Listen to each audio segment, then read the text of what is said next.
Olá a todos, neste vídeo uma questão de história do Brasil que caiu na PM do Mato Grosso em 2022.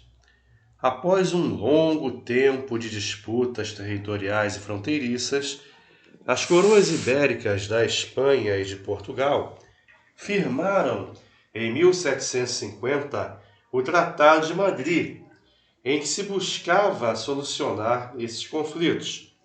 De um lado, Portugal cederia a posse da colônia de Sacramento.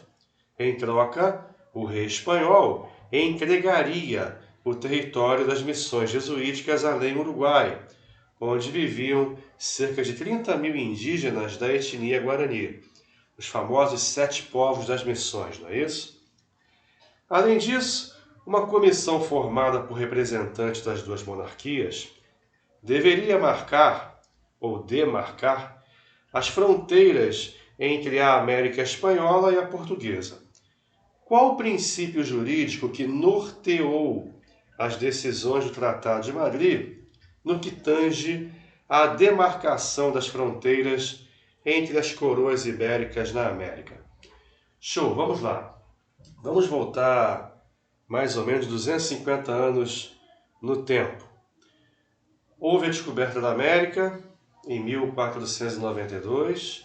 Logo após, um ano depois, houve a primeira tentativa de dividir o Novo Mundo entre Portugal e Espanha, com a chamada Bula Intercetera, não é isso?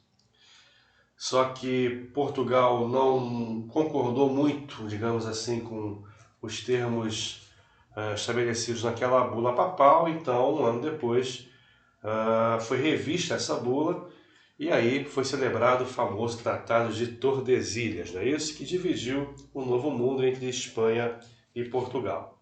Show!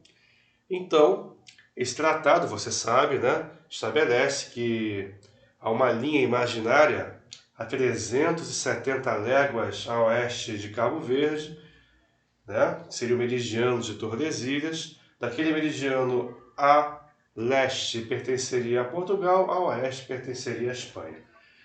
Muito bem. Só que você se lembra também que houve o período da chamada União Ibérica, entre 1580 e 1640. Período no qual a Espanha, vamos dizer assim, anexou Portugal. Ok? Então, a América do Sul passou a ser, naquele período, totalmente espanhola. Então, naquele período, pelo menos, Tordesilhas perdeu o sentido, certo? Só que nesse meio tempo, começa a haver por parte de portugueses e descendentes de portugueses brasileiros que nasceram aqui, enfim, começa a haver um movimento de interiorização, né? De desbravamento do território brasileiro, né? Enfim, e aí isso vai ser acentuado bastante com as entradas de bandeiras, né? Com a descoberta do ouro, da mineração, algum tempo depois. Enfim, chegou-se num ponto em que o Tratado de Tordesilhas estava zoneado, né? Ambos reconheceram ter burlado o Tratado de Tordesilhas. Portugal reconheceu que pegou aí um bom pedaço que pertenceria à Espanha, na América do Sul, e a Espanha reconheceu também que tomou posse de territórios que deveriam pertencer a Portugal. Então chegou-se no chamado Tratado de Madrid, e o critério estabelecido foi o do Uti Possidetis, letra E, Uti Possidetis, ou uso capião. O dono da terra é quem a povoou, é quem a ocupa. Beleza? Então, os territórios, embora espanhóis em tese, por Tordesilhas, que fossem ocupados por portugueses, seriam de Portugal e vice-versa, tá bom? Então, o princípio é o de uso capião, uti possidetis. O dono da terra é quem a ocupa efetivamente. Show de bola? Beleza? Então tá aí, mais uma questãozinha para vocês. Obrigado pela audiência. Leal Concursos, incomparável.